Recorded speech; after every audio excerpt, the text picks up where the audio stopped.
అందరికీ వందనాలు. God bless you all. ఈ సమయంలో ఈ ప్రత్యేకమైన కూటము దేవుడు మనకు ఏర్పాటు చేస్తున్న విధానం బట్టి దేవుని నామమునకు మహిమ ఘనత ప్రభావం కలుగును గాక. ఈ సమయంలో మొదటి సెక్షన్ అయిపోయింది కాబట్టి రెండవ సెక్షన్గా మనం ఈ యొక్క సమయంలో కూడుకుని ఉన్నాం.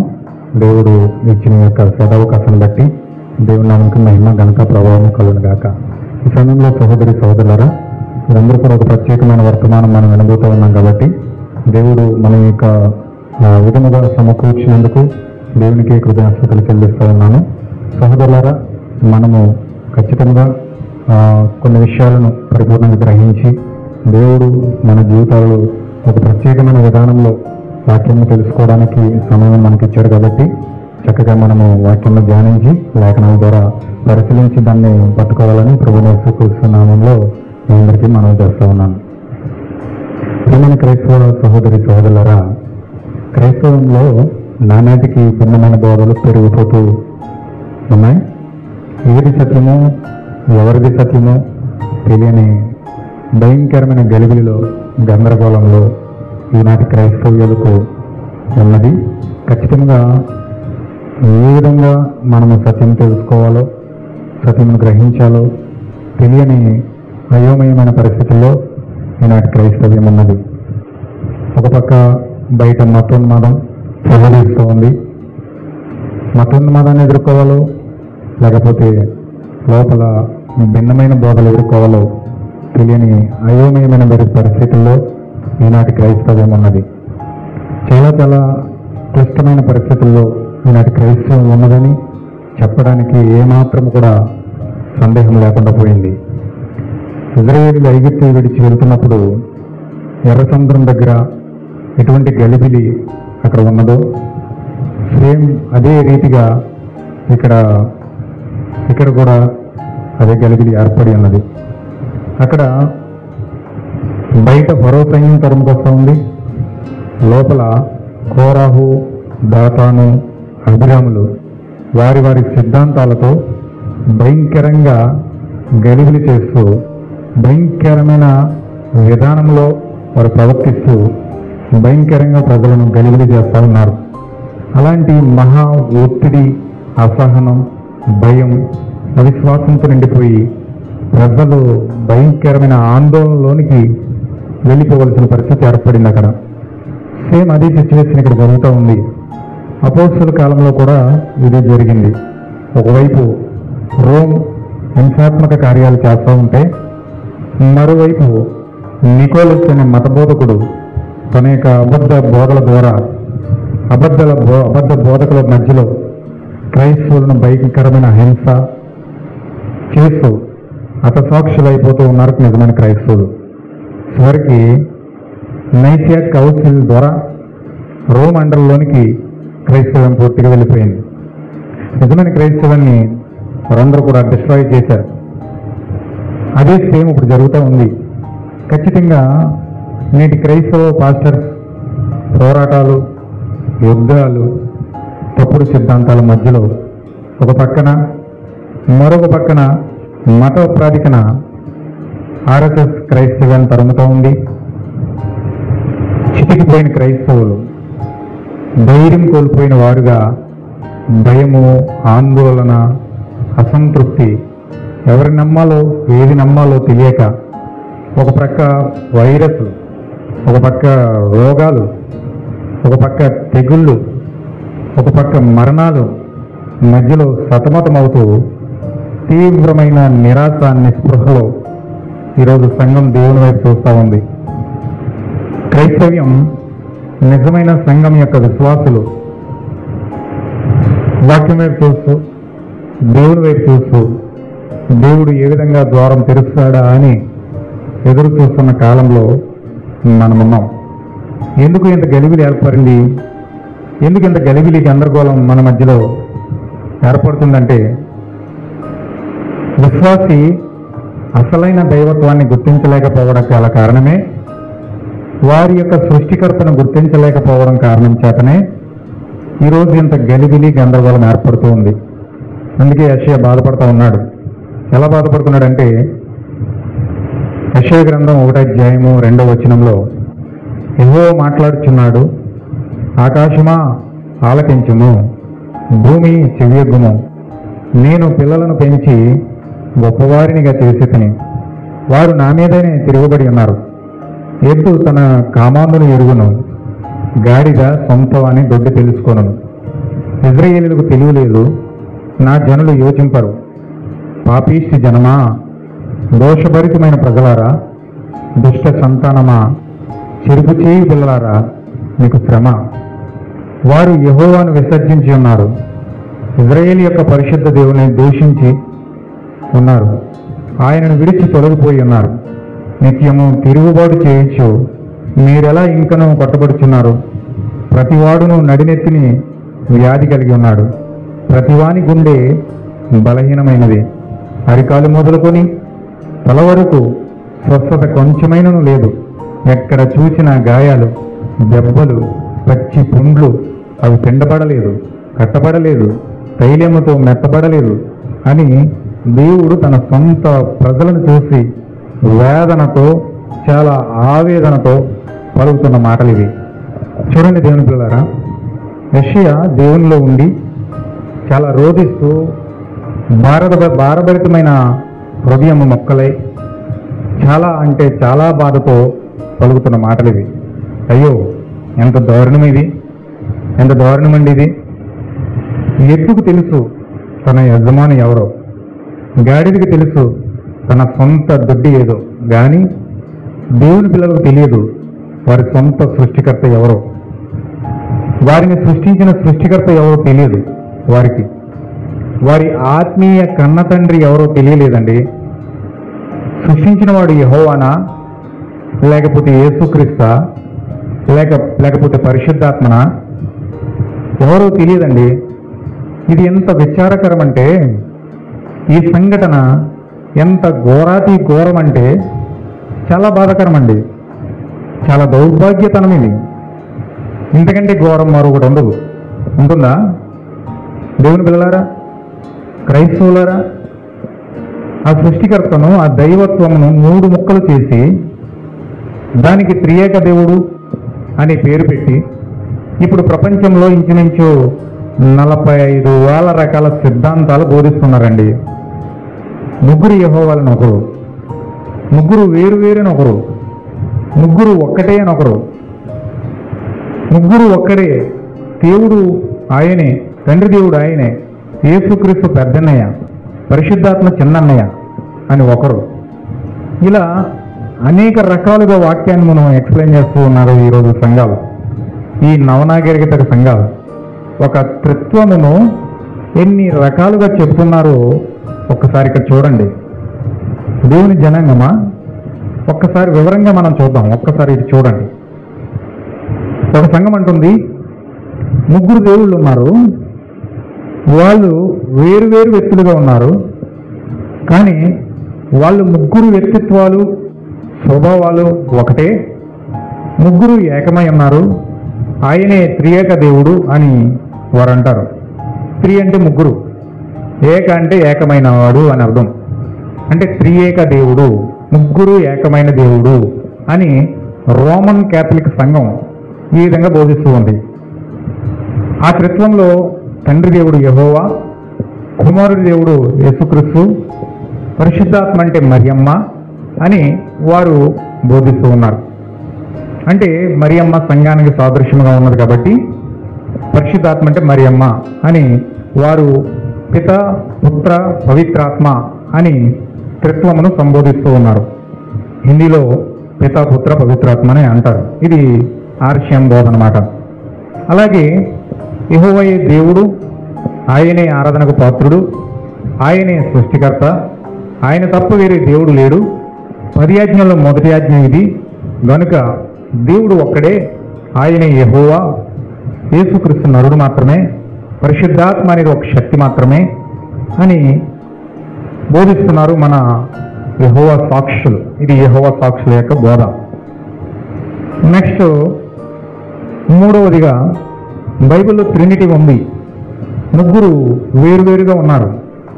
తండ్రి దేవుడు యెహోవా, కుమారుడు దేవుడు యేసుక్రీస్తు, పరిశుద్ధాత్మ దేవుడు ముగ్గురు ఒకటే అని హెబ్రోన్ సంఘం, మార్మోన్ సంఘం, మెథడిస్ట్ సంఘం, బాప్టిస్ట్ సంఘం, లూథరన్ సంఘం, జీడిఎం సంఘం, ఫెలోషిప్ సంఘం, సాల్వేషన్ ఆర్మీ సంఘం, సెవెంత్ డే అడ్వెంటిస్ట్ సంఘాలన్నీ కూడా ఈ విధంగా బోధిస్తూ ఉన్నాయి.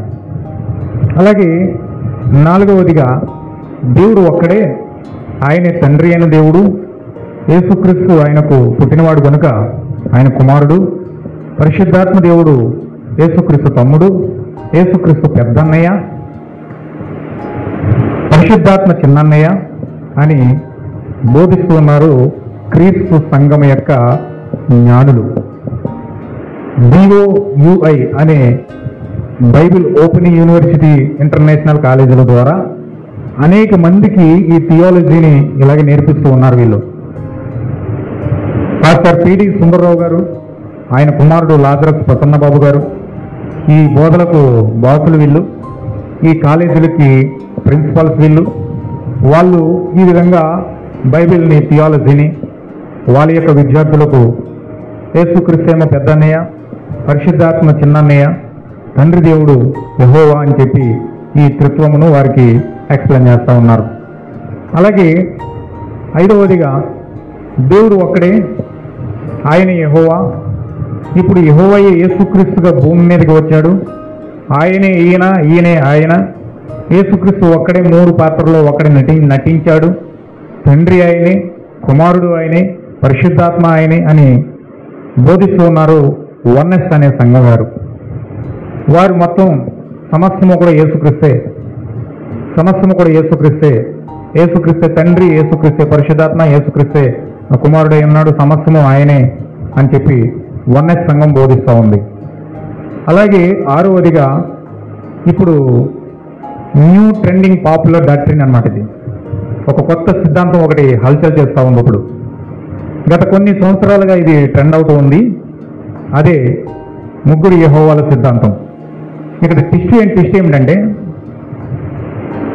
ఇందులో తండ్రి క్యారెక్టర్ లేదండి.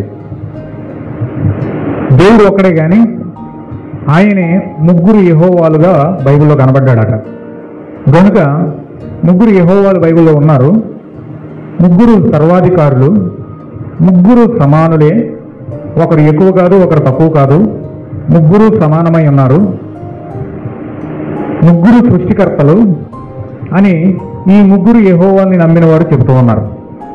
దేవుడు త్రిమూర్తులై ఉన్నాడు, ముగ్గురు యెహోవాలు ఉన్నారని ఖచ్చితంగా మనం నమ్మాలి అని వీళ్ళు బోధిస్తూ ఉన్నారు. This is new trending most powerful doctrine.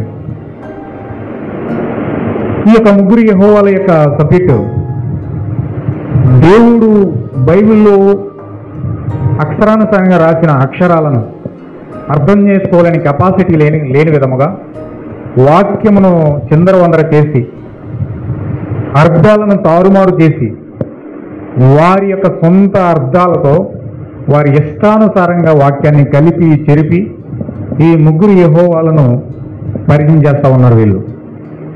దీన్ని ఎవరు బోధిస్తున్నారంటే మన YouTube trending pastor Vijay Kumar యూట్యూబ్లో VKR గాస్పల్ మీడియా ఛానల్ నడిపిస్తూ ఉన్నాడు.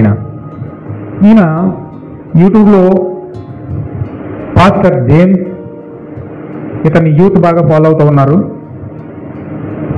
తర్వాత పాస్టర్ వంశీ, వీళ్ళందరూ ఒకప్పుడు PD సుందరరావు గారి శిష్యులు. చర్చ్ ఆఫ్ క్రైస్ట్లో వీళ్ళందరూ కూడా శిష్యులై ఉన్నారు.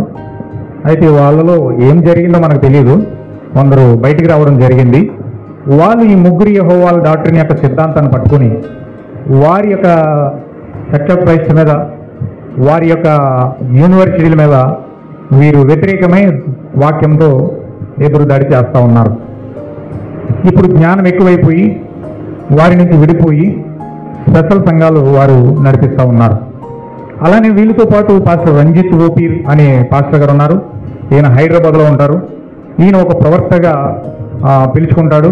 ప్రజలు కూడా ఆయనను కొంతమంది వాళ్ళ సంఘస్థులు ఈ కాలానికి అతని ప్రవర్తనే వారు కూడా చెప్పడం జరుగుతూ ఉంది. ఈ ముగ్గురు యెహోవాలకు పునాది వేసింది ఎవరంటే ఈయనే, మన పాస్టర్ రంజిత్ ఓపీర్ అనే పాస్టర్ గారు. ఈ ముగ్గురు యెహోవాలకు పునాది వేసింది ఈయనే. ఈయన బైబిల్ చాలాసార్లు చదివాడట.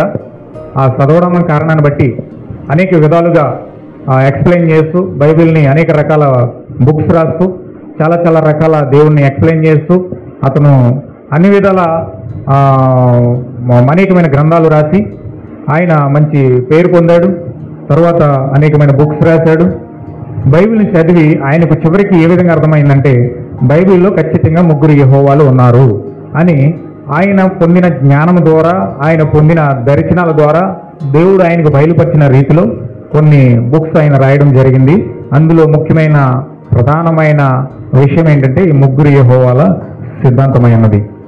ఇంకా చాలామంది ఇందులో ఉన్నారు. కనపడే వారు కొంతమంది, కనపడిన వారు చాలామంది దాని కింద ఉన్నారు. ఇది చాప కింద నీరులాగా చాలా వేగంగా ఇది క్రైస్తవంలోకి సాగుతూ ఉంది. కొన్ని సంవత్సరాలుగా యూట్యూబ్లో ఇది UCVC అనే ఒక ఛానల్ పెట్టి ఇద్దరు కుర్రలు గొప్ప నటులుగా నటిస్తూ వీడియోలు చేస్తూ అన్ని సంఘాలను కూడా వాళ్ళు విమర్శలు చేస్తూ సెంటిమెంట్ డైలాగులతో సానుభూతి బాగా సంపాదించారు వాళ్ళు. వీళ్ళు ఈ ముగ్గురు యెహోవాలను పరిచయం చేస్తూ చాలామందిని వీళ్ళు ఆకర్షించడం జరిగింది. చాలా ఎక్కువగా దీనికి ఫాలోవర్స్ పెరిగిపోయారు. ఈ సంస్థ కిందకు వచ్చారు. దయ్యం చాలా చాలా కుయ్యెత్తిగా ఈ ముగ్గురు యెహోవాల సిద్ధాంతంతో కదులుతూ ఉంది. వాక్యమును తికమక పెట్టి వాక్యం యొక్క అసలైన అర్థమును తీసివేసి వారి ఇష్టానుసారంగా అర్థాలు చెప్పి అదే సత్యం అన్నట్లుగా ప్రజలను క్రైస్తవులను మభ్యపెట్టి భయంకరంగా వీళ్ళు మోసం చేస్తూ ఉన్నారు. ఈ ముగ్గురు యెహోవాల బోధకులు వాక్యం సరిగా చూడకుండా సత్యము తెలుసుకోకుండా అజాగ్రత్తగా ఉంటే ఖచ్చితంగా వీరి యొక్క వలలో మీరందరూ కూడా చిక్కుకుపోతారన్న దాంట్లో సందేహం లేదు. క్రైస్తవులారా గమనించండి, దేవుని పిల్లలారా గమనించండి, చూడండి. ఆది నుండి కూడా చరిత్రలో చాలా చాలా రకాల త్రిత్వబోధలు ప్రజల్లో ఉన్నాయి. అవి అలా పుట్టుకొస్తూనే ఉన్నాయి, చాలా పుట్టుకొస్తూనే ఉన్నాయి. కారణం మనిషి బోధకు ఉన్న స్వేచ్ఛగా మాట్లాడే హక్కు దేవుడు ఇవ్వడం వలన, దేవుడు ఆ స్వేచ్ఛ మనిషికి ఇవ్వడం వలన ఇవన్నీ కూడా వస్తూనే ఉన్నాయి.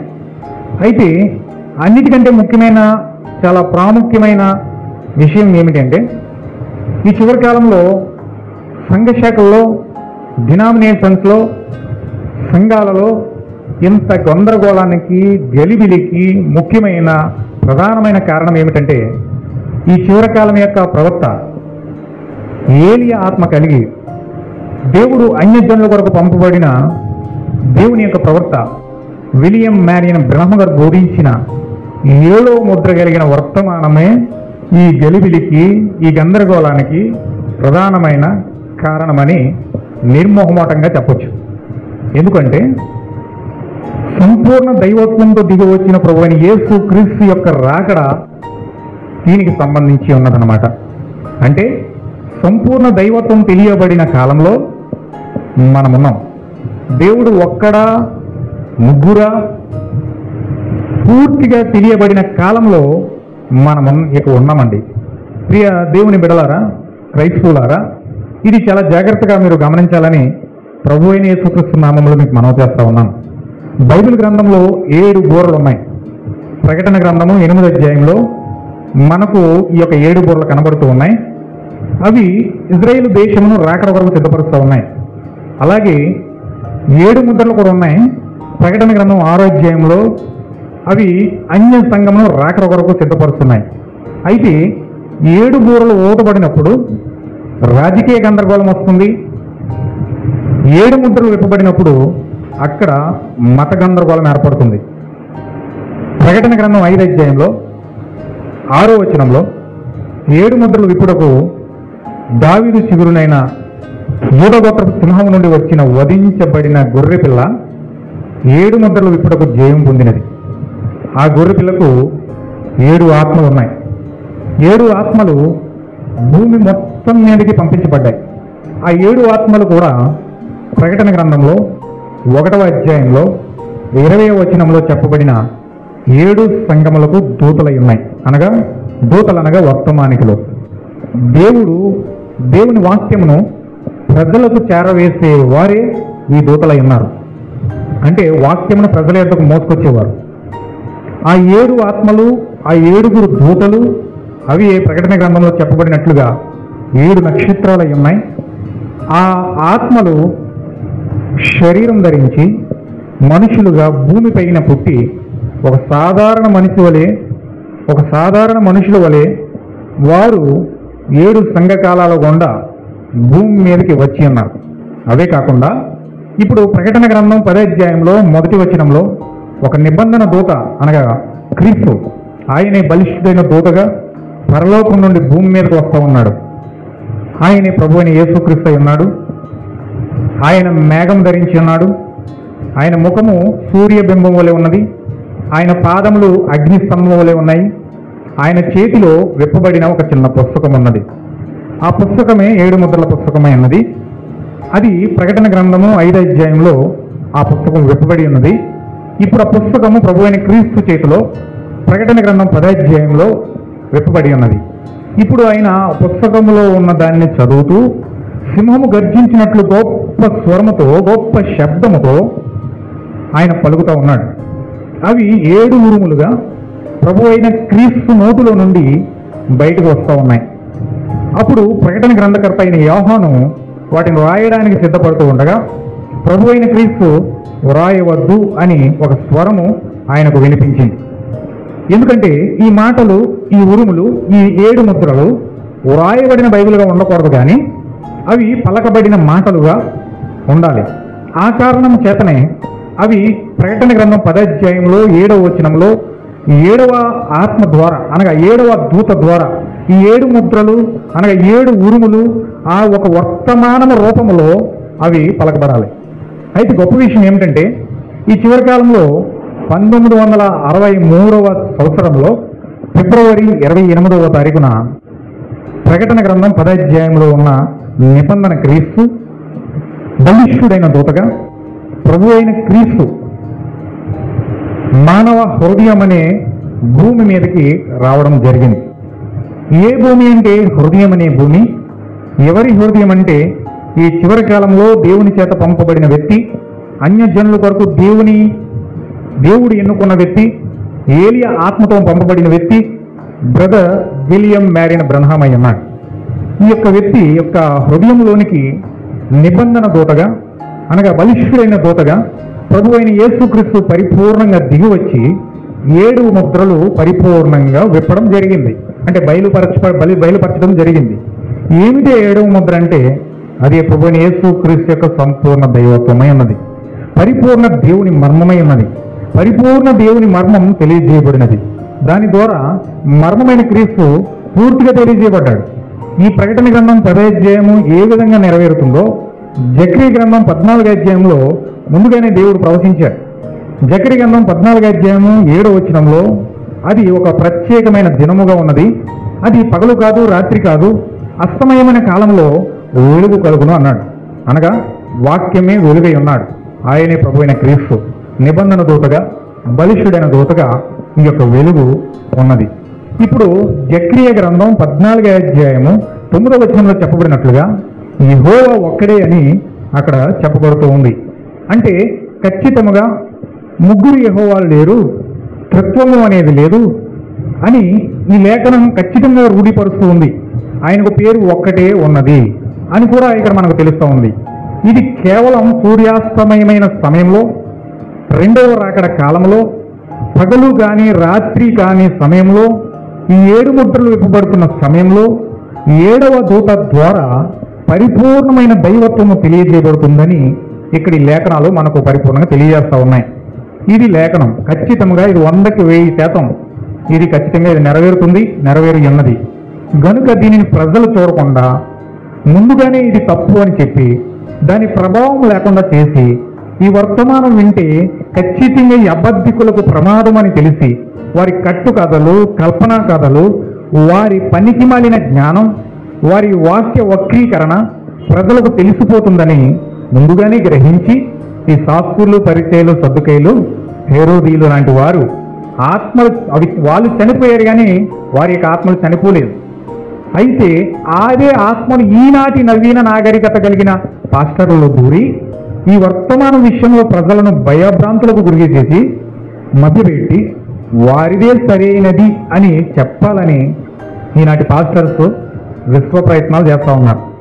కానీ చివరికి ఇదిగో ఈ విధంగా గందరగోళమై గెలిబిలి అయిపోయి ఆఖరికి చివరికి ఏ విధంగా మారుతుందంటే వారే ప్రజల చేత చీకొట్టించుకునే స్థితిలోనికి ఈరోజు క్రైస్తవ్యం వచ్చేసింది. అందుచేత ప్రియమైన క్రైస్తవ సహోదరి సహోదరులారా, ఇది ఒక్కసారి మీరు గమనించండి. ఒక్కసారి దీన్ని పరిపూర్ణంగా బైబిల్ ప్రకారంగా ఒక్కసారి మీరు పరిశీలన చేయండి. అసలు ఈ గందరగోళానికి గెలిబిలికి ముఖ్యంగా ఈ క్రిస్తబోధలన్నిటికీ పునాది ఎక్కడ పడిందంటే, ఇక్కడ మనము కొన్ని లేఖనాల ద్వారా కొన్ని బైబిల్ చారిత్రక విషయాల ద్వారా విశ్లేషణ చేసి వాక్యం ద్వారా మనము పరిపూర్ణంగా పరిశీలిస్తే అసలైన వాస్తవం అనేది మనకు బయలుపరచబడుతుంది. ఖచ్చితంగా దేవుడు పరిపూర్ణంగా మనకు తెలియజేస్తాడని పరిపూర్ణంగా నేను నమ్ముతా ఉన్నాను. మీ విశ్వాసం ద్వారా వాక్యమును వెతికితే, పరిశుద్ధాత్మ ద్వారా ప్రార్థన ద్వారా మీరు వాక్యాన్ని వెతికితే, దేవుని యందు భయము భక్తి కలిగి ఖచ్చితంగా దేవుడు నాకు అర్థమవ్వాలి, దైవత్వం నాకు తెలియబడాలి అనే ఆశతో సంకల్పముతో మీరు దేవుణ్ణి ప్రార్థించి వెతికిన ఎడల ఖచ్చితంగా పరిపూర్ణమైన దైవత్వము దేవుడు మీకు పరిపూర్ణంగా బయలుపరుస్తాడని 100% గ్యారంటీగా చెప్తా ఉన్నాను. ఖచ్చితంగా ఇక్కడ ఈ గందరగోళానికి గలిబిలికి ముఖ్యంగా ఈ త్రిత్వబోధలన్నిటికీ పునాది ఎక్కడ పడిందో కొన్ని చారిత్రక విషయాలతో బైబిల్ లేఖనాలతో విశ్లేషణ చేసి దేవుడు ఒక్కడా ఉన్నాడా లేకపోతే ముగ్గురుగా ఉన్నాడా అనేది ఇప్పుడు స్పష్టంగా పరిశీలన చేసి వాక్యానుసారంగా మనం చూద్దాం.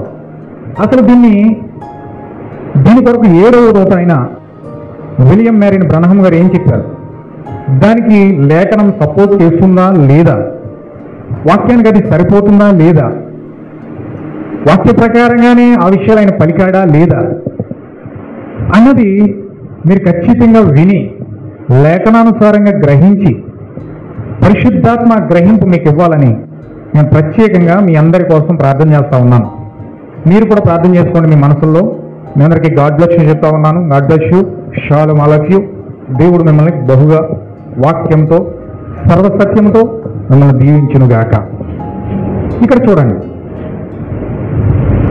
దేవుని పిల్లలారా, ఈ త్రిత్వము లేదా ఏకత్వము అనేది రావడానికి ప్రధానమైన కారణం ఏమిటంటే, బైబిల్ గ్రంథంలో ఎలోహిం అనే పేరుని బట్టి ఈ యొక్క గలిబిలి రావడానికి ప్రధానమైన కారణం. ఇది పెద్ద వివాదాంశమైన అంశం. ఈ ఎలోహిం అనే పదంలో 2 రకాల భావ వ్యక్తీకరణలు ఉన్నాయి. ఎలోహిం అంటే అర్థం దేవుళ్ళు అని వస్తుంది, దేవుడు అని వస్తుంది. ఎందుకంటే ఎలోహిం అనే పేరు బైబిల్లో కొన్ని చోట్ల ఏకవచనంలో వాడబడింది, కొన్ని చోట్ల బహువచనంలో వాడబడింది, కొన్ని చోట్ల ఇది బహువచనంలో ఉంది, కొన్ని చోట్ల ఏకవచనంలో ఉంది. అందుకనే ఇది ఏకవచనంలో వాడేవాళ్ళు ఏకవచనంలో వాడుతూ ఉన్నారు, బహువచనంలో వాడేవాళ్ళు బహువచనం రూపంలో వాడుతూ ఉన్నారు. చూడండి, మనము సపోజ్ ఒక ఎగ్జాంపుల్గా నేను చెప్తా ఉన్నాను. ఇంగ్లీష్లో యు అనే పదం ఉంది, YOU అనే యు పదం ఉంది.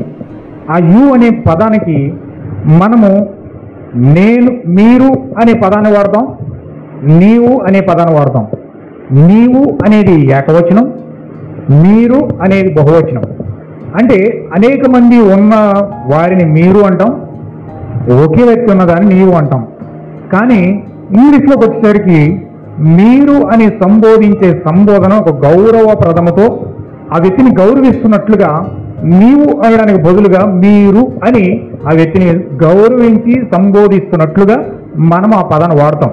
అంటే మనం అక్కడ వ్యక్తిని గౌరవిస్తున్నాం కాబట్టి మీరు అంటున్నాం, కానీ అక్కడ ఎక్కువ మంది ఉన్నారనే భావంతో మనము మీరు అని ఆ పదం వాడట్లేదు.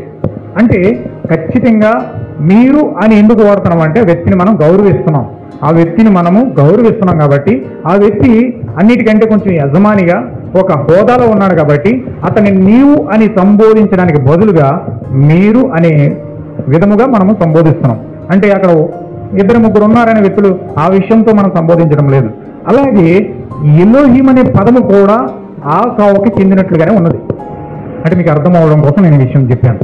ఎలోహిం అనే పదం అది ఏకవచనముగా వాడే విధముగా ఉన్నది, అది బహువచనముగా వాడే విధముగా ఉన్నది. కానీ యూదులు హీబ్రూ బైబిల్లో మాత్రం ఈ పదము కరాఖండితంగా చెప్తుంది. ఇది ఏకవచనము లాగా వాడడానికి, దేవుణ్ణి గౌరవించి ఆయనను గౌరవించడానికి ఆ పదము, ఆ యొక్క దేవుడు అనే పదమును వాడడానికి, ఎలోహిం అనే పదమును వాడడానికి హీబ్రూ బైబిల్లో హెబ్రీయులు వాడడం జరిగింది. అయితే ఇక్కడ మీరు కొన్ని విషయాలు పరిపూర్ణంగా గమనించాలని నేను మిమ్మల్ని కోరుతూ ఉన్నాను. ఇది ఈ యొక్క పదానికి రెండు భావాలుగా అర్థం వచ్చేటట్లుగా ఉన్నది. అలాగే ఎలోహిం అనే పదంలో కూడా ఉన్నది. అందువల్లనే ఈ వివాదాలు ఏర్పడుతూ ఉన్నాయి. ఎలోహిం అనే పదానికి సర్వోన్నతుడు లేదా బలవంతుడు అని అర్థం వచ్చేటట్లుగా ఇది ఉన్నది. పూర్తిగా ఎలోహిం అని అర్థం ఏంటంటే దేవుడు అని పిలుస్తారు, లేకపోతే దేవుళ్ళు అని పిలుస్తారు. మీరు వికీపీడియా కొట్టండి, గూగుల్లో కొట్టండి, చరిత్రలో కొట్టండి. మీరు చరిత్రలో 2 బబులోన్లు అనే విషయాన్ని కొట్టడం కోసం 2 బబులోన్స్ అని కొట్టండి. అవసరమైతే మీరు ఆ యొక్క మెసొపొటేమియా ఆ యొక్క చరిత్ర కొట్టండి. ఇవన్నీ కూడా మీరు చరిత్ర అంతయు కూడా వెతికితే మీకు కనిపించే ఒకే ఒక పదం ఎలోహిం. ఈ ఎలోహిం అనే పదంలో హెబ్రీయులు వాడిన పదం ఎలోహిం, అద్భుతీయుడు అనే పదాన్ని మాత్రమే వాడారు. అంటే అది ఒక్క పదముగానే వాడారు. అది చూడడానికి బహువచనములుగా కనబడినా కానీ అది వాడింది ఒకే పదం, అది ఏకవచనంలాగానే మాట్లాడి ఉన్నారు. అయితే ఇక్కడ చెప్పవలసింది ఏమిటంటే ఇది అనేక వివాదాంశములుగా మారింది. అనేక రకాలుగా దీన్ని మార్చడానికి బైబిల్ పండితులు భాష వ్యాకరణాలన్నీ కూడా ఉపయోగించి రకరకాలుగా వాడడానికి ఉపయోగించారు. అందుచేత ఇది దేవుళ్ళు అనే పదములకు అర్థం వస్తుంది. కాబట్టి ఇక్కడి నుంచే ట్రినిటీ, త్రియేక దేవుడు, త్రిత్వము అనేది కూడా బయలుదేరడం జరిగింది. ఇక్కడ మీరు చాలా జాగ్రత్తగా మీరు గమనించాలి. అందుకే ఆదికాండము 3వ అధ్యాయంలో సర్పము అవ్వతో ఈ యొక్క పదాన్ని వాడుతూ ఉన్నాడు. సర్పము అవ్వతో ఈ పదాన్ని వాడుతూ ఉన్నాడు. ఏమిటంటే ఈ ఫలము తిను దినమున మీరు దేవతల వలె ఉంటారని చెప్పాడు. అంటే దేవతలు అని అక్కడ వాడిన పదమే ఎలోహిం అని హెబ్రీలో కనబడతా ఉంది. అంటే ఎలోహిం అంటే ఇది దేవతలు అని చెప్పేదానికి కూడా ఎలోహిం అనే పదం వాడబడింది. దేవుడు అనే చెప్పబడిన దానికి ఎలోహిం అనే పదం వాడబడింది. ఇక్కడ మీరు చాలా జాగ్రత్తగా విషయాలు గమనించాలి. దేవుడు అనే పదానికి ఎలోహిం అనే పదం వాడబడింది. దేవతలు అనే పదమునకు ఈ యొక్క ఎలోహిం అనే పదం వాడబడింది. ఈ మొట్టమొదటిగా త్రిత్వ సిద్ధాంతానికి సాతాను ఒక బాట వేశాడు. ఇది బహువచన రూపం కాబట్టి 2 రకాలుగా దీన్ని వినియోగించుకునే అవకాశం ఉంది. కాబట్టి దానిని వాడి యొక్క అవకాశవాదముగా సాతానుడు మొట్టమొదటిగా దేవతలు అనే పదము వాడి అక్కడ ఎలోహిం అనే పదము వాడి అక్కడ మొట్టమొదటిగా త్రిత్వ సిద్ధాంతానికి ఈ సాతానుడు పునాది వేసినట్లుగా ఇక్కడ మనకు గ్రంథం చెప్తా ఉంది. ఇది ఒకే ఒక నిజమైన దేవుని సూచించడానికి మాత్రమే కాకుండా మానవ పాలకులు, న్యాయమూర్తులు మరియు దేవదూతలు సూచించడానికి కూడా ఈ పదము ఉపయోగించబడింది. ఎలోహిం అనే పదాన్ని మానవ పాలకులుగా పాలించే వారికి ఉపయోగించబడింది. న్యాయమూర్తులుగా ఉండే వారికి ఎలోహిం అనే పదాన్ని ఉపయోగించబడింది. దేవదూతలుగా ఉండే వారికి సూచించడానికి కూడా ఈ యొక్క ఎలోహిం అనే పదము ఉపయోగించబడింది. మీరు అత్యున్నత పాలన ప్రదర్శించి సత్యవంతమైన శక్తిని వ్యక్తపరిచినట్లయితే మీరు ఉపయోగించే పదం ఎలోహిం అవుతుంది. మీరు శక్తివంతమైన శక్తిని వ్యక్తపరిచినట్లయితే మీరు ఉపయోగించే పదం ఎలోహిం అవుతుంది. అంటే ఇది శక్తిమంతులకు ఈ పదం ఉపయోగించబడుతుంది. భూమి మీద దేవుని యొక్క శక్తిని ప్రదర్శించే వారికి ఎలోహిం అనే పదము అప్లై చేయబడతా ఉంది.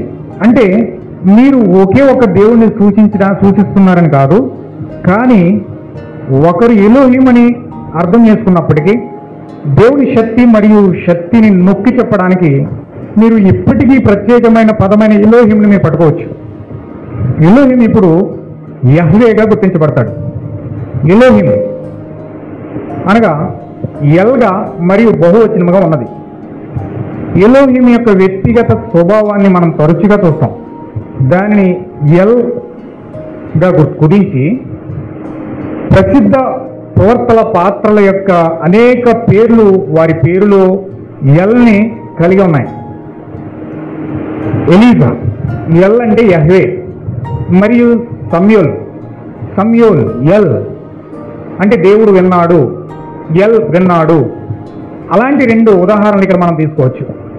చూడండి, ఇక్కడ కొంచెం ఈ విషయాలను మీరు చివరి వరకు వింటే నేను చెప్పబోయే అంశము పరిపూర్ణంగా మీరు గ్రహించగలుగుతారు, పట్టుకోగలుగుతారు, అసలైన సర్వసత్యాన్ని మీరు గుర్తించగలుగుతారని ప్రభువైన యేసుక్రీస్తు నామములో మేము మనవి చేస్తా ఉన్నాం. చాలా జాగ్రత్తగా మీరు గమనించాలి. నేను చరిత్రతో పాటు బైబిల్తో పాటు ఈ కాలం యొక్క ప్రవర్త ఏమైతే చెప్పదలిచాడో ఈ విషయాలన్నీ నేను మీ ముంగట ఈ యొక్క విషయాలు ఉంచాలని ప్రేరేపించబడతా ఉన్నాను. ఏలియా మరియు సమూయేలు ఇద్దరి కథలు మీరు గుర్తు చేసుకున్నప్పుడు పాత నిబంధనలో ఒక పేరుకు ఉన్న ప్రాముఖ్యతను మీరు చూస్తారు. యెహోవాయే ఏకైక దేవుడు, యెహోవాయే ఏకైక నిజమైన దేవుడు అని స్థిరంగా ప్రకటించిన ఒకే ఒక ప్రవక్త బైబిల్లో ఏలియా ప్రవక్త ప్రసిద్ధికి ఎక్కాడు. ఇజ్రాయేలు దేవుడు, ఇజ్రాయేలు అనే పేరుకు కూడా ఎల్ యువరాజు అని అర్థం వస్తుంది. అంటే ఇస్రాయేల్ ఎల్ ఒక యువరాజు అంటే ఎల్ అనే దేవుడు, ఎల్ అంటే దేవుడు ఒక యువరాజు. ఇస్రాయేలు అనగా దేవుడు ఒక యువరాజు అని అర్థం. ఎలోహీమును కూడా అలాగే పిలుస్తారు.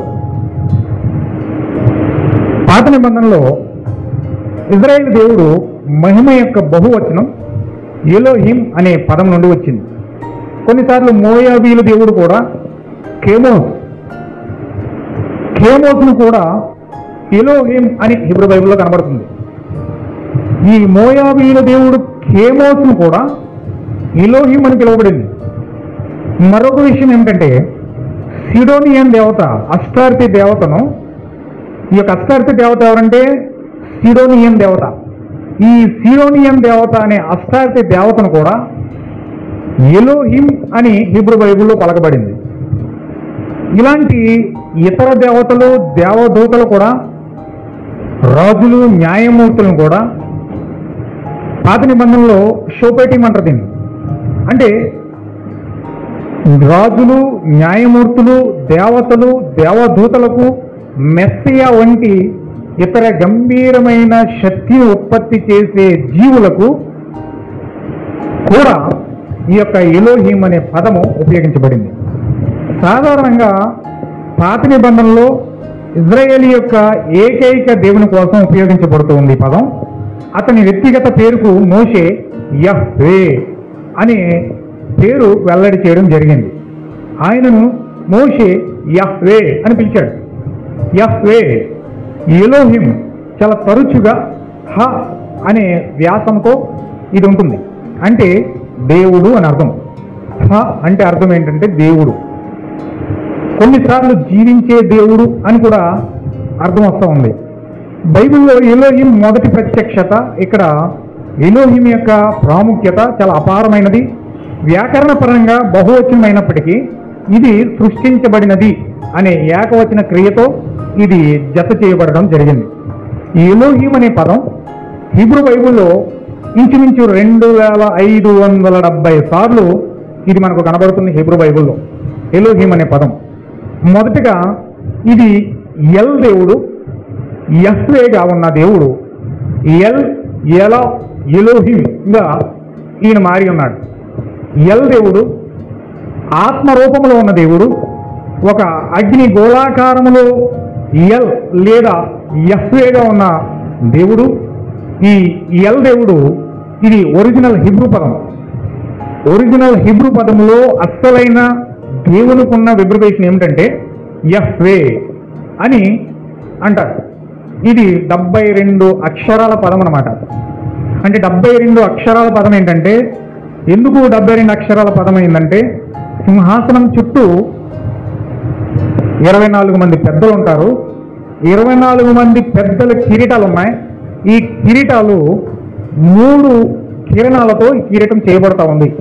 3 కిరణాలతో ఈ కిరీటం చేయబడుతుంది కాబట్టి ఈ 3 కిరణాలతో 24ను గుణిస్తే 3x24 72 అక్షరాల పదమే యహ్వే అని ఇక్కడ పిలువబడతా ఉంది.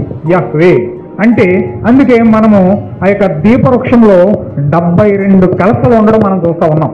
దీపవృక్షంలో 72 కలసలు అక్కడ ఆ పువ్వులు ఉండడం మనం చూస్తూ ఉన్నాం, బంగారం యొక్క కలసలు. అంటే ఈ యొక్క యహ్వే సర్వశక్తిమంతుడు, స్వయంభవుడు, తనకు తానుగా ఉన్నవాడు, ఒక అగ్ని గోళాకారంలో ఉన్న దేవుడు. ఈ ఎల్ దేవుడు యహ్వేగా ఆదిలో ఒంటరిగా అక్కడ ఉన్నాడు. ఈ యొక్క విషయాన్ని చూసిన మోషే, ఆ యొక్క దర్శనాన్ని చూసిన మోషే, ఆ దేవుడు ఏ విధంగా ఉన్నాడో తెలిసిన మోషే, ఆ మోషే ఏమని పిలిచాడంటే ఈయనను యహ్వే అని పిలిచాడు. యహ్వే అని ఉపయోగించాడు. ఎలోహిం చాలా తరచుగా హా అనే వ్యాసంతో పాటు అంటే దేవుడని అర్థం వచ్చినట్లుగా, జీవించే దేవుడు అని అర్థం వచ్చినట్లుగా ఇది మనకు కనబడతా ఉంది. ఇంకొక పదం ఏంటంటే ఎలోహింకి, ఎలోహిం అనే పదమును అడోనై అని కూడా పిలిచారు. అడోనై అంటే ప్రభువు, ప్రభువుల ప్రభువు అని అడోనై అని పిలువబడతా ఉంది అని హిబ్రూ పదవాలు. ఇవన్నీ మనము గమనించినట్లయితే ఈ అచ్చు సంకేతాలను కూడా ఇవన్నీ కూడా జోడించారు. లాటిన్ భాషలో క్రైస్తవ పండితులు దీన్ని ఏ విధంగా అనువదించారంటే, లాటిన్ భాషలో యహ్వే అని హిబ్రూలో పిలువబడింది. అయితే లాటిన్ భాషలో యహ్వే అని పిలువబడడానికి లాటిన్ భాషలో వై అనే అక్షరం లేదు. లాటిన్ భాషలో వై అనే అక్షరం లేదు. ఈ వై అనే అక్షరం లేని కారణంగా వైకి బదులుగా వీళ్ళు ఐ వాడతారు, ఐ లేకపోతే జే అనే పదం వాడతారు. ఇప్పుడు వీళ్ళు యహ్వే అనే పదము లాటిన్లో లేదు కాబట్టి వీళ్ళు ఏం చేశారంటే దానికి వైకి బదులుగా జే చేర్చడం జరిగింది. జే చేర్చడం వల్ల అందువలన టెట్రాగ్రామటన్ కృత్రిమ లాటినైజేషన్ పేరు యొక్క విధానం ఏ విధంగా మారిందంటే, యహ్వే పేరు ఇది లాటిన్ భాషలో మార్చబడేటప్పటికి ఇది జెహోవా అనగా మారింది. యెహోవా అనగా జెహోవాగా మారింది. మధ్యయుగ ఐరోపా అంతటా కూడా ఈ పేరు యొక్క ఉపయోగం వ్యాపించడంలో ప్రారంభ అక్షరం జే లాటిన్ కంటే ఎక్కువగా స్థానిక మాతృభాష ప్రకారం ఉచ్చరించబడింది. అంటే లాటిన్ భాషలో జెహోవా అని ఎప్పుడైతే ఆ యహ్వే అనే పదానికి యెహోవా అనే పదాన్ని ఎప్పుడైతే లాటిన్ భాషలో చేర్చారో అప్పటి నుంచి బైబిల్ అంతయు కూడా, ప్రపంచమంతా, ఐరోపా ఖండం అంతయు కూడా యెహోవా అనే పేరు మారుమోగిపోయింది. అంటే యెహోవా అనే పేరు ఎక్కడి నుంచి వచ్చిందంటే దీన్ని యెహోవాగా మార్చింది ఎవరంటే లాటిన్ భాషలో, ఇటలీలో ఆ యొక్క రోమన్ బైబిల్ ద్వారా వీళ్ళు ఆ టెట్రాగ్రామటన్ కృత్రిమ లాటినైజేషన్ ప్రకారం జెహోవా అని పేరు పెట్టబడింది. అసలు జెహోవా అన్న పేరు హీబ్రూ బైబిల్లో లేనే లేదు, కనబడదు. మనం ఎందుకు కనబడదంటే అక్కడ హీబ్రూ బైబిల్లో ప్రతి చోట జెహోవా అని ఉన్న చోట ప్రతి చోట కూడా ఎలోహిం అని రాయబడుతుంది. ఎలోహిం అనే పదం మాత్రమే అక్కడ వాడబడింది తప్ప హీబ్రూ బైబిల్లో ఎక్కడ జెహోవా అనే పదము లేదు.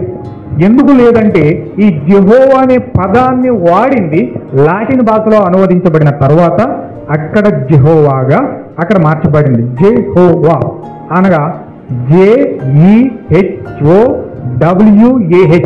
అంటే యహ్వే. యహ్వే అంటే JHWH యహ్వే. ఆ యహ్వే పదాన్ని వీళ్ళు JEHOWH అనగా జెహోవాగా వీళ్ళు మార్చడం జరిగింది. అయితే ఇశ్రాయేలు దేవుని యొక్క వ్యక్తిగత నామం యొక్క అర్థాన్ని వివిధ రకాలుగా అర్థం చేసుకున్నారు. చాలా మంది పండితులు దీనికి అత్యంత సరి అయిన అర్థం ఇలా చెప్పారు: లేని దానిని ఆయన ఉనికిలోకి తెస్తాడు. Yahweh Asher Yahweh, Yahweh Asher Yahweh అని వారు నమ్ముతారు. అంటే అబ్రహాము కూడా ఇలాగే నమ్మాడు. రోమా స్వార్థల పత్రికలో మనకి ఇది కనబడతా ఉంది. అందుకే అబ్రహాము కూడా ఇలాగే నమ్మాడు. లేని వాటిని ఉన్నట్టుగా చేసే దేవుడు, మృతులను సజీవులుగా చేసే దేవుడు, లేని వాటిని ఉన్నట్టుగా చేసే దేవుడు యహ్వే ఆషే యహ్వే అన్నాడు. అంటే అబ్రహాము ఆ విధంగా నమ్మాడు. అందుకే ఆ పేరు ఆయనకు వచ్చింది.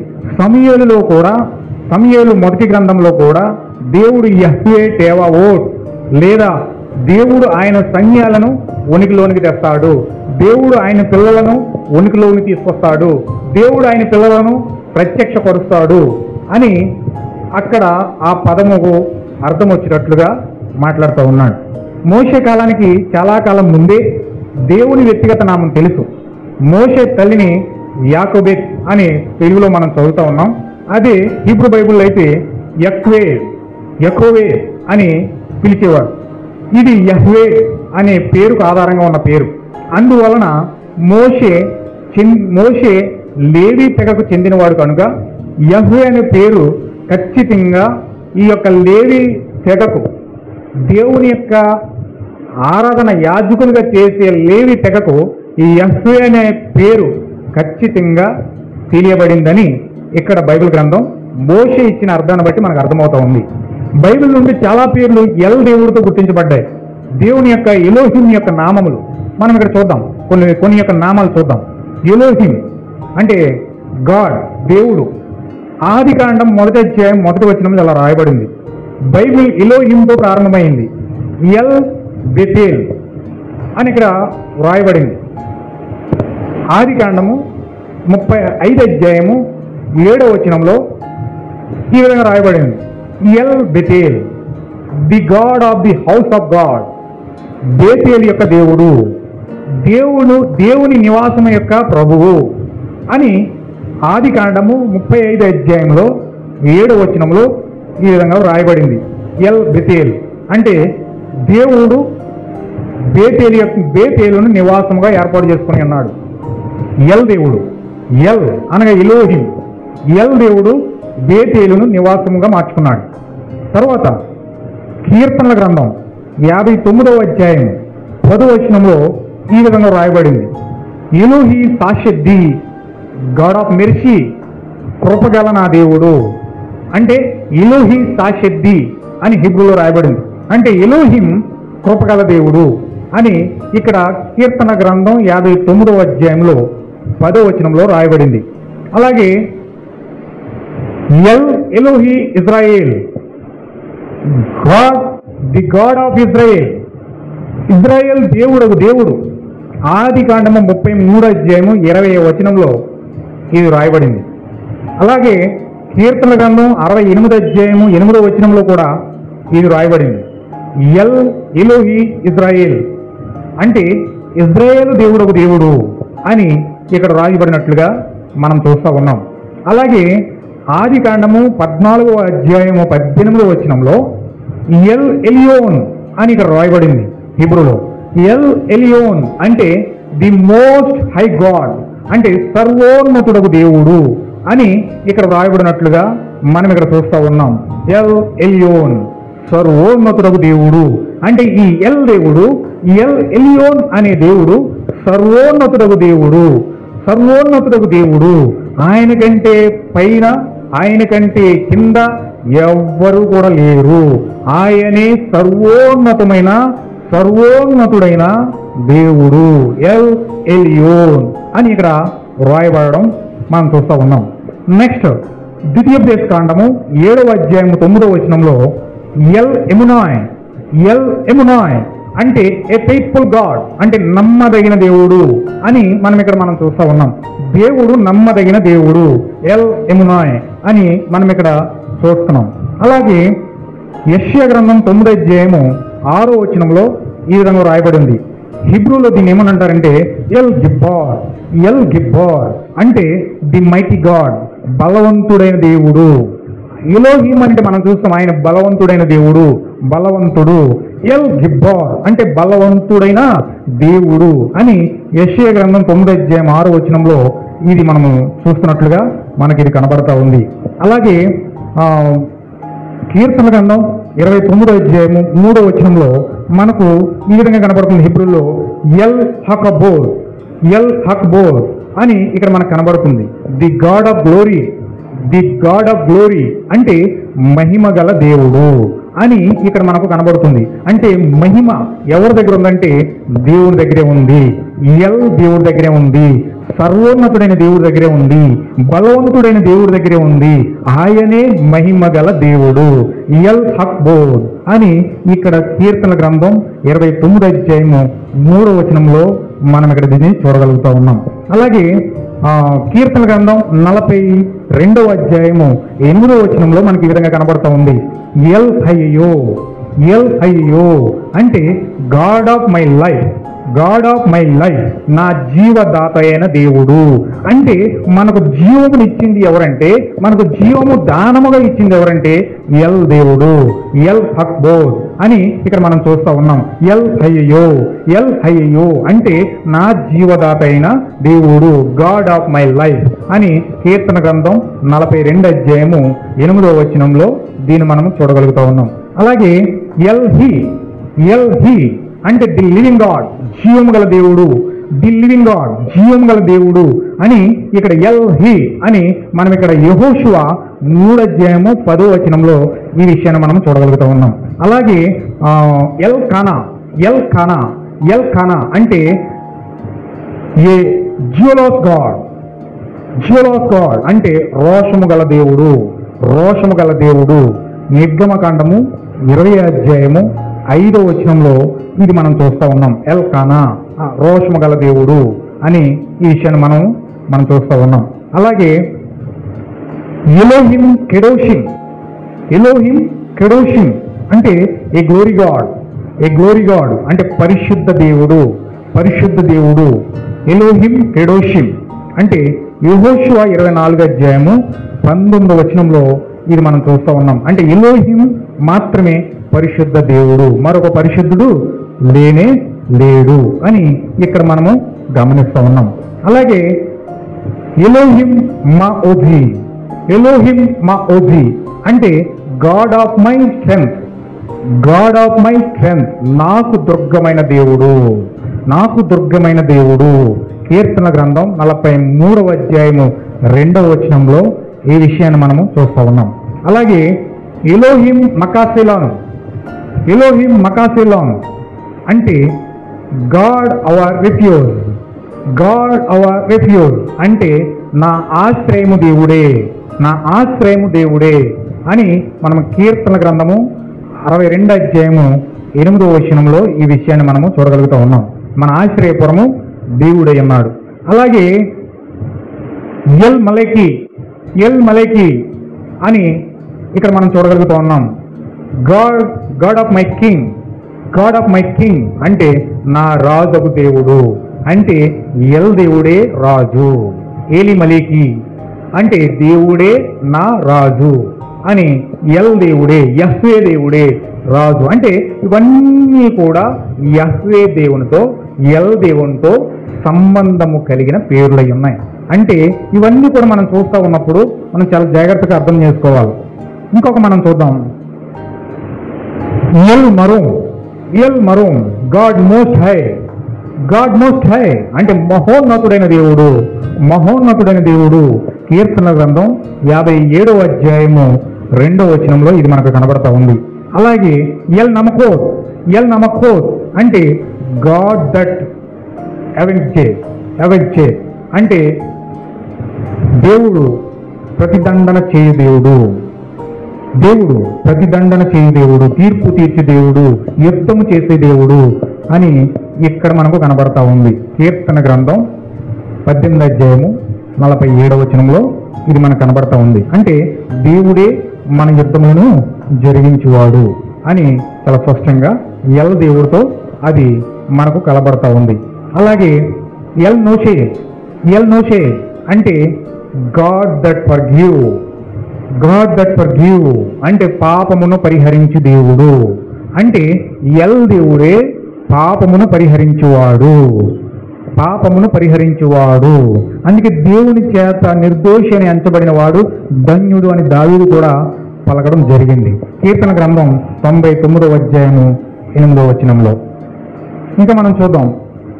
ఎల్హేన్ హులాం, ఎలోహేన్ హులాం అంటే the ever lasting God, ever lasting God అంటే సదాకాలము మనకు దేవుడు. అంటే ఎల్ దేవుడే సదాకాలము మనకు దేవుడు అని ఇక్కడ మనకి ఈ విషయం మనకు కనబడుతుంది. ఓ కాలానికి తండ్రి, ఓ కాలానికి కుమారుడు, ఓ కాలానికి పరిశుద్ధాత్మ, ఓ కాలానికి ఇంకో దేవుడు, ఇంకో కాలానికి ఇంకో దేవుడు అని ఇక్కడ మనకి ఈ విషయాన్ని మనకు తెలియజేయట్లేదు. కానీ ఎల్హోన్ ఒలోం అంటే సదాకాలము మనకు ఎల్ దేవుడే దేవుడు, యెహోవా దేవుడే దేవుడు అని ఇక్కడ బైబిల్ చాలా స్పష్టంగా క్లియర్ చేస్తా ఉంది. అలాగే ఎలోహిం ఒజెర్లీ, ఎలోహిం ఒజెర్లీ అంటే God my helper, God my helper, దేవుడైన సహాయకుడు, దేవుడైన సహాయకుడు అని కీర్తన గ్రంథం 54వ అధ్యాయము 4వ వచనంలో దీనిని మనం చూడగలుగుతా ఉన్నాం. అలాగే ఎల్ రా ఈ టు గాడ్ చిస్మే, చూచుచున్న దేవుడు, చూచుచున్న దేవుడు, ఆదికాండం 16వ అధ్యాయము 13వ వచనంలో దీన్ని మనం చూడొస్తా ఉన్నాం. అలాగే ఎల్ సెలా God my rock, God my rock అంటే నా ఆశ్రయదుర్గమైన దేవుడు, నా ఆశ్రయదుర్గమైన దేవుడు అంటే కీర్తన గ్రంథము 42వ అధ్యాయము 9వ వచనంలో ఇది మనం చూడగలుగుతా ఉన్నాం.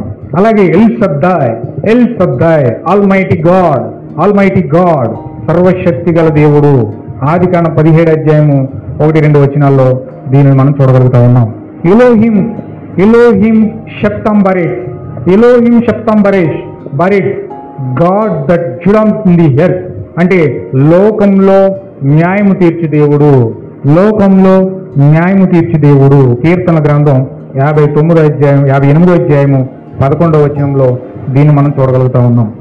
అలాగే ఎల్ సిమత్గిల్ అంటే గాడ్ మై ఎక్సీడింగ్ జాయ్ అంటే ఆనంద సంతోషములు కలుగు చేయ దేవుడు.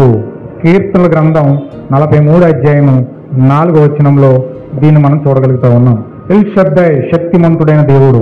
ఎలోహిం యొక్క అంతిమ శక్తిని నొక్కి చెప్పే పదాలు ఇవన్నీ కూడా. యెహోవా ఈరే, ప్రభు సమకూర్చును, మన అవసరాలను తీర్చగల సామర్థ్యము ఆయన కలిగి ఉన్నాడు.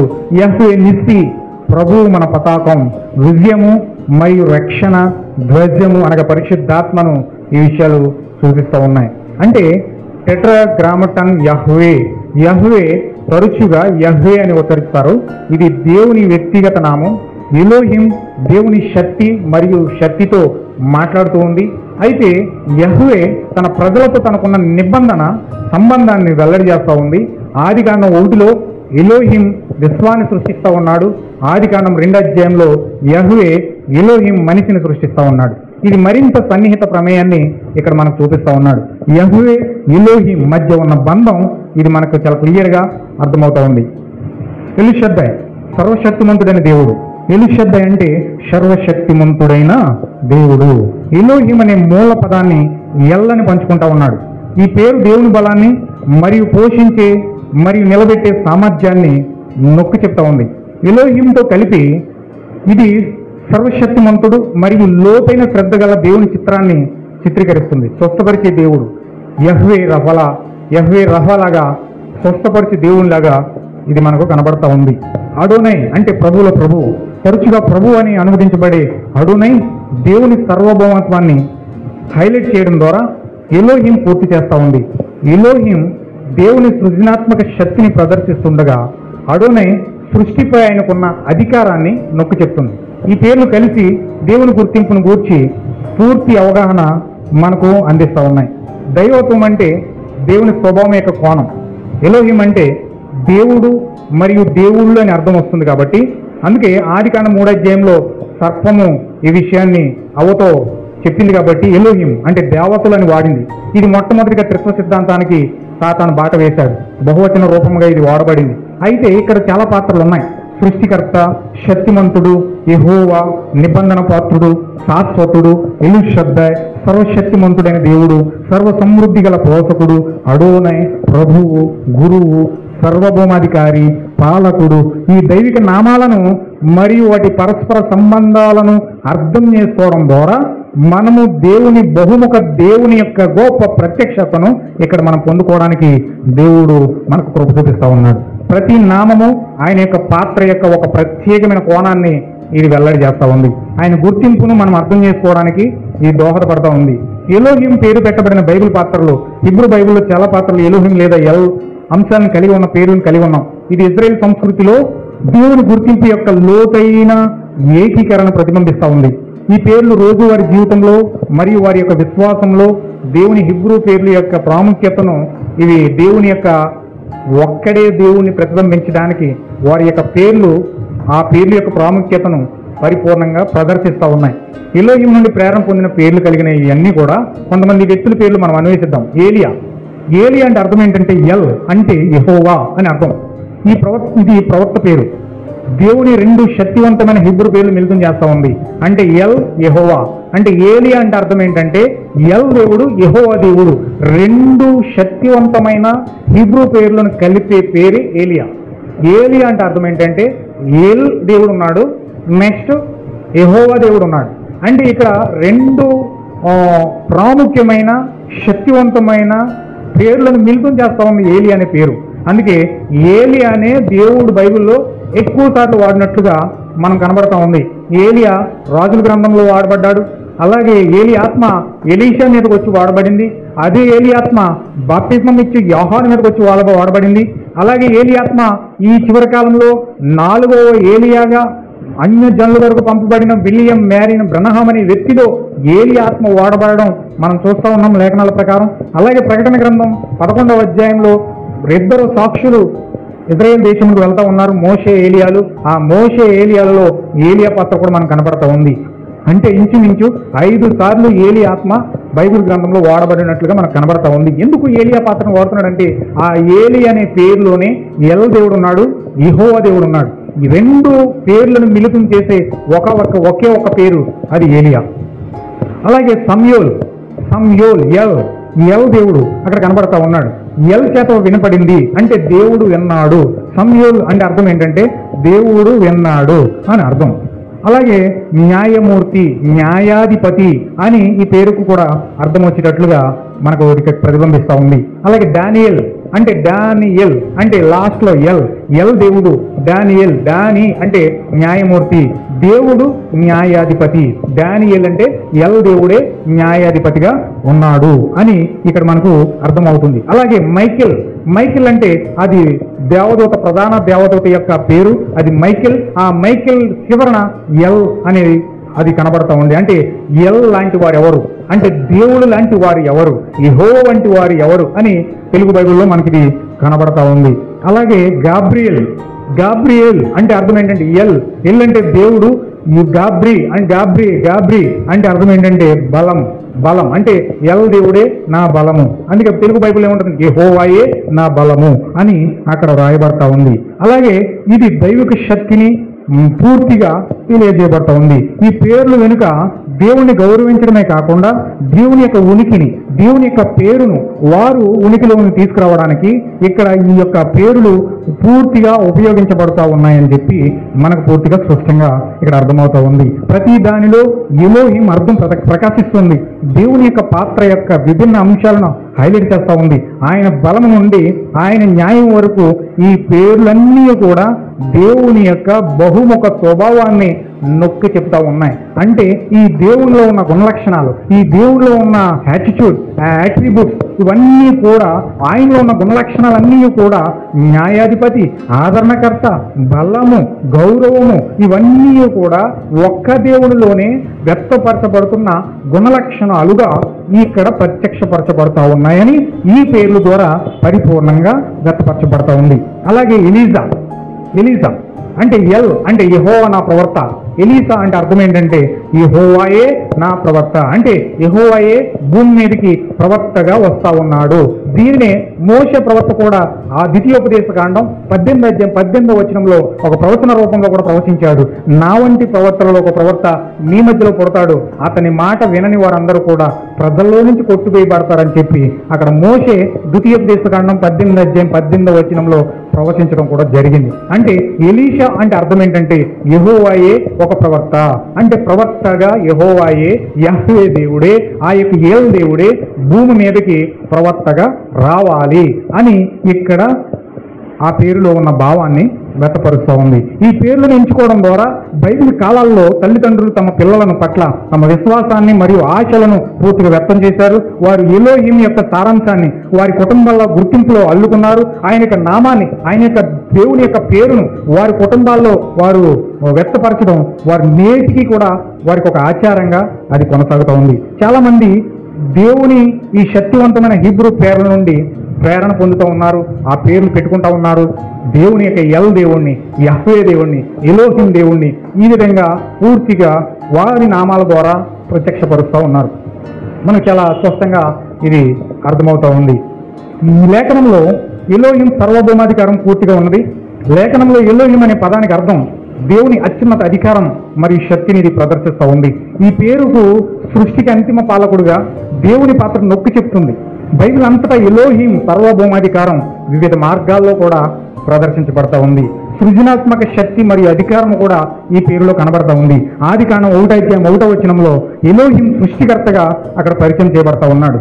ఆది యందు దేవుడు, ఆది యందు ఎలోహిం భూమి ఆకాశములను సృజించెను అని ఇక్కడ వ్రాయబడడం జరిగింది. ఎలోహిం యొక్క సాటిలేని సృజనాత్మక శక్తిని ఇది స్థాపించింది. అంటే ఆయన సృష్టికర్త, ఈజ్ క్రియేటర్ అని ఆయనలో ఉన్న సృజనాత్మక శక్తిని, అధికారాన్ని ఆదికాండం మొట్టమొదటి అధ్యాయం మొట్టమొదటి వచనం ప్రత్యక్షపరుస్తూ ఉంది.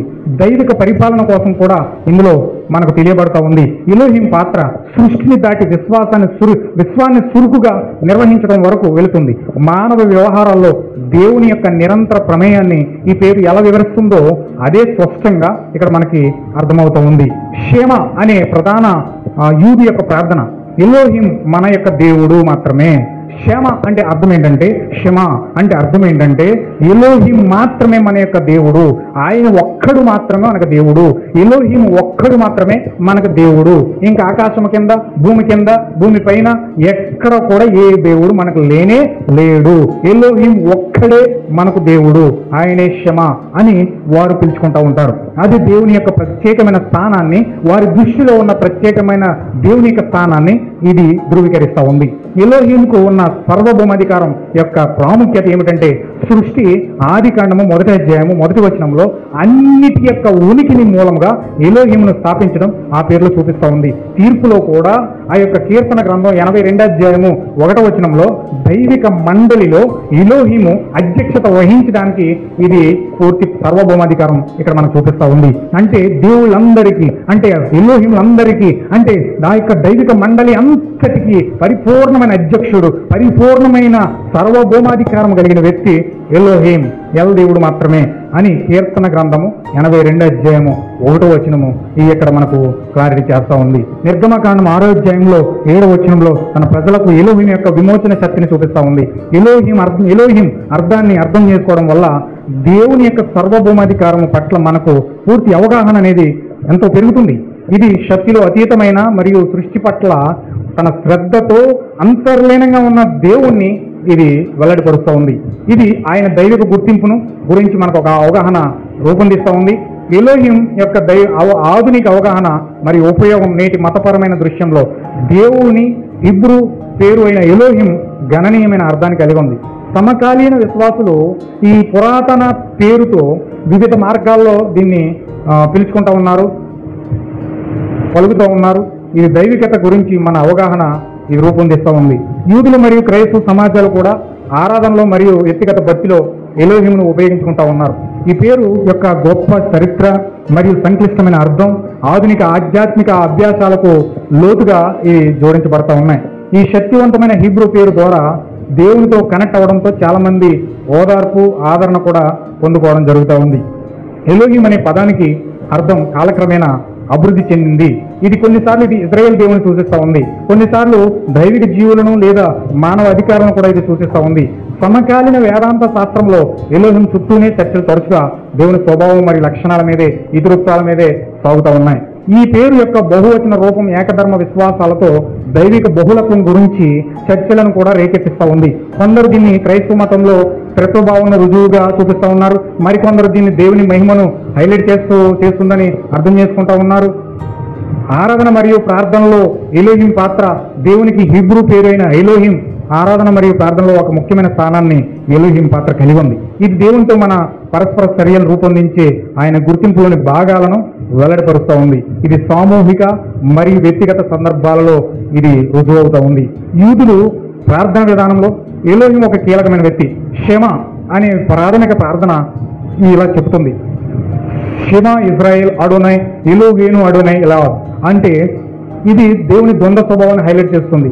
ఇది సృష్టికర్తగా మరియు ప్రకృతి పోషకుడుగా ఎలోహిం పాత్రను ప్రతిబింబిస్తుంది. సృష్టి కథనంలో ఎలోహిం అనే పేరు ఇంచుమించు 35 సార్లు ఆది కాండంలో ప్రతిబింబిస్తూ ఉంది. ఎలోహింను అర్థం చేసుకోవడం వల్ల వ్యక్తిగత ప్రార్థన మరియు భక్తి పరిపూర్ణంగా పెరుగుతుందని మనం పరిపూర్ణంగా గ్రహించగలుగుతా ఉన్నాం. వ్యక్తిగత భక్తి ప్రాముఖ్యత పెరుగుతూ ఉంది. విశ్వాసం పుష్కలంగా పరిపూర్ణంగా ఇలా వస్తుంది. ఎలోహిం మనల్ని తన స్వరూపంలో సృష్టించాడు. ఆది కాండం 1:26 మనము ఆయన పనితనం లేదా పోయిమా. ఎబేసీలకు 2:10 మన జీవితాలు దేవుని మహిమపరచడానికే ఉద్దేశించబడ్డాయి అని యెషయా గ్రంథం 43:7 మత్తయి సువార్త 5:16 మనకు తెలియజేయబడతా ఉన్నాయి. ప్రార్థనలో ఎలోహిం యొక్క సృజనాత్మక శక్తి స్వీకరించడం వల్ల మన స్వీయ దృక్పథాన్ని మరియు జీవిత ఉద్దేశాన్ని కూడా పునర్నిర్మించవచ్చు. ఇది దేవుని సృష్టిని పూర్తి చేయడంలో అతనితో సహకరించమని మనల్ని ప్రోత్సహిస్తూ ఉంది. ఇది సమతుల్య ఆధ్యాత్మిక జీవితాన్ని పెంపొందించడానికి ఎంతగానో మనకు ఉపయోగపడుతుందని మనం ఖచ్చితంగా నమ్మాలి. వర్తమానం మరియు ఆదర్శం రెండింటినీ ఇది గుర్తు చేస్తుంది. ఎలోహిం గురించి సాధారణ అపోహలు హిబ్రూ పేరు ఎలోహిం తరచుగా విశ్వాసులు మరియు పండితుల గందరగోళం రేకెత్తిస్తుంది. ఎందుకంటే ఈ దైవిక బిరుదు మరియు బైబిల్ సందర్భంలో దాని అర్థం గురించి కొన్ని విస్తృతమైన అపార్థాలు మనం అన్వేషిస్తున్నాం. ఎలోహిం యొక్క బహువచన రూపం బహుదేవత ఆరాధన కూడా సూచిస్తుంది. ఒక సాధారణ దురాభిప్రాయం వాస్తవానికి బహువచనం నామకాన్ని ఒక నిజమైన దేవుడు సూచించేటప్పుడు ఏకవచన క్రియలతో ఉపయోగిస్తారు. 1500 సంవత్సరాల క్రితమే సుమారు 40 మంది రచయితలు దాన్ని బైబిల్ రాశారు. ఈ బహువచన పదాన్ని ఉపయోగించినప్పటికీ ఏకవచన దృక్పథాన్ని స్థిరంగా అందిస్తుంది. మరొక అపార్థం, ఎలోహిం యొక్క శబ్ద వృత్పత్తి శాస్త్రం చుట్టూ తిరుగుతుంది. సెమిటిక్ భాషల్లో ఎల్ అనే మూలం బలాన్ని సూచిస్తుందని నిజమైనప్పటికీ ఎలోహిం కేవలం శక్తి కంటే ఎక్కువ కలిగి ఉంటుంది. ఇది భక్తి మరియు విస్మయ భావాన్ని తెలియజేస్తుంది. ఆరాధికుడు భయంతో కాదు గౌరవంతో దేవుణ్ణి భయపడేలా ప్రేరేపిస్తుంది. ఎలోహిం ఎల్లప్పుడూ దైవికతను సూచిస్తుందని కొందరు తప్పుగా నమ్ముతారు. కీర్తన గ్రంథం 82:1 ఎలోహిం అనేది దేవునికి మరియు భూ సంబంధమైన పాలకులు లేదా న్యాయమూర్తులు రెండింటికి కూడా ఉపయోగించబడుతుంది. ఈ ద్వంద్వ ఉపయోగం ఈ పదం యొక్క సంక్లిష్ట మరియు వివిధ సందర్భాల్లో దాని అనువర్తనాన్ని హైలైట్ చేస్తుంది. కాబట్టి ఎలోహిం అనే పదాన్ని ఈరోజు క్రైస్తవ బైబిల్లో ఎలోహిం అనే పదాన్ని తీసేసి అయితే యెహోవా అనే పదాన్ని చేర్చడం జరిగింది. ఎలోహిం అనే పదాన్ని ఎందుకు చేర్చారంటే ఇందులో ద్వంద్వార్థం ఉంది. ఇది దేవతలకు వాడుతుంది, ఇది దేవుళ్ళకు వాడుతుంది. కాబట్టి ఇది రెండు రకాలుగా ఆ యొక్క విగ్రహారాధనకు ఎక్కువ సపోర్ట్ చేస్తుంది. కాబట్టి ఎలోహిం అనే పదాన్ని పూర్తిగా తీసేసి ఎలోహిం అనే యెహోవా అనే పదాన్ని ఏర్పాటు చేస్తే ఇంకా దాంట్లో విగ్రహారాధన అనే భావం లేదని చెప్పి కొంతమంది పండితులు వారు ఏకాభిప్రాయానికి వచ్చి వాళ్ళు ఏం చేశారంటే ఎలోహిం అనే పదాన్ని తొలగించి యెహోవా అనే పదాన్ని లాటిన్ భాషలో ఏర్పాటు చేయడం జరిగింది. అందుచేత ఎలోహిం అనే పదాన్ని తీసివేయడం జరిగింది. కానీ వాస్తవానికి అసలైన పదము, అసలైన అర్థము, అసలైన దేవుడు ఒక్కడే అనే అద్భుతీయుడే అని తెలియజేసే ఒకే ఒక పదం ఎలోహిం. ఆ ఎలోహింలో నుంచే అసలైన సంగతి రావాలి. ఇక్కడ మనం చూద్దాం, కొన్ని విషయాలు ఇంకా మనం గమనిద్దాం. చాలా జాగ్రత్తగా మీరు గమనించాలి. నేను చరిత్ర అంతా మీకు చూపిస్తా ఉన్నాను. ఎలోహిం యొక్క అర్థంలోనికి మన ప్రయాణం దేవుని గుర్తింపు యొక్క సంక్లిష్టమైన కానీ అందమైన అంశాన్ని ఆవిష్కరిస్తుంది. పాత నిబంధనలో 2600 కంటే ఎక్కువ సార్లు కనిపించే ఈ పేరు మన సృష్టికర్త స్వభావం గురించి లోతైన అంతరార్థాలను అందిస్తుంది. ఆదికాండం యొక్క ప్రారంభ పదాల నుండి కీర్తన వచనాల వరకు ఎలోహిం దేవుని సర్వశక్తి మరియు అధికారాన్ని హైలైట్ చేస్తుంది.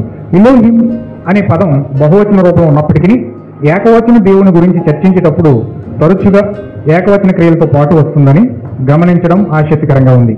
ఈ భాషా విశిష్టత దేవుని ఐక్యత మరియు బహుముఖ స్వభావాన్ని సూచిస్తుంది. ఈ పదము యొక్క బహుముఖ ప్రజ్ఞ స్పష్టంగా ఇక్కడ మనకు కనిపిస్తుంది. ఎందుకంటే ఇది అబద్ధ దేవుళ్ళు, దేవదూతలు మరియు మానవ న్యాయమూర్తులను కూడా ఇది సూచిస్తుంది. దీని పరిధిని విస్తృతం చేస్తుంది. ఎల్ ఎల్యోన్, ఎల్ సద్దాయ్ మరియు ఎల్ ఓలాం వంటి ఇతర దైవిక బిరుదులతో ఎలోహిం కలయిక దేవుని పాత్ర యొక్క గొప్ప చిత్రణ అందిస్తుంది. ఈ పేర్లు దేవుణ్ణి సర్వశక్తిమంతుడు మరియు నిత్యుడు నొక్కి చెప్తా ఉన్నాయి. ఎలోహిం యొక్క అర్థాన్ని ప్రతిబింబించడం ద్వారా దేవుని సర్వస్వత్తుడు మరియు మన జీవితాల్లో ఆయన వ్యక్తిగత ప్రమేయం పట్ల లోతైన ప్రశంసను పొందుతాం. ఈ అవగాహన మన విశ్వాసాన్ని మరియు ఆయనతో మన రోజువారీ సంబంధాన్ని గణనీయంగా పెంచుతుంది. ఇది చరిత్ర ఆధారంగా వాస్తవంగా కనిపించే సత్యాలు. మీరు Google, Wikipedia, net, AI, artificial intelligence ఎక్కడ వెతికినా ఈ ఆధారాలన్నీ మీకు బహిరంగంగా ఇవన్నీ కనిపిస్తున్నాయి. అయితే దీని కొరకు ఈ కాలపు ప్రవక్త విలియం మ్యారియన్ బ్రనహం కూడా ఏం చెప్పాడో ఇప్పుడు మనము వర్తమానం గుండా ఆ వర్తమానాన్ని పరిశీలించి మనం పరిపూర్ణంగా తెలుసుకుందాం. కొన్ని విషయాలు మనం చూద్దాం. ఈ కాలం యొక్క ప్రవక్త పుత్ర స్వీకారము అనే మెసేజ్ బోధించాడు. ఇది 1960లో బోధించడం జరిగింది. 1960 సంవత్సరంలో పుత్ర స్వీకారము మొదటి భాగం అనేది బోధించాడు. అందులో 99వ పేర అనేది నేను చదువుతా ఉన్నాను. ఇప్పుడు మీరు జాగ్రత్తగా గమనించాలి. మనము ఆదికాండం 1:26 చూద్దాం. దేవుడు నరుని చేయక ముందు ఆయన తనకు తాను ఈ విధముగా ఉన్నాడు. ఎలోహిం అని పిలుచుకున్నాడు. ఈ హెబ్రూ మాటకు అర్థం స్వయం ఉనికి గలవాడు, తనకు తానే ఉన్నాడు, అంతటా ఆయనే, ఆయనకు ముందుగా ఏదీ లేదు, ఉన్నదంతయు కూడా ఆయనే, మరొకటి ఏది లేదు, తనకు తానే ఉన్నాడు. ఎలోహిం అనగా అన్నిటికీ చాలినవాడు, సర్వశక్తిమంతుడు, సర్వాధికారి, స్వయం ఉనికి గలవాడు అని వాటికి అర్థము.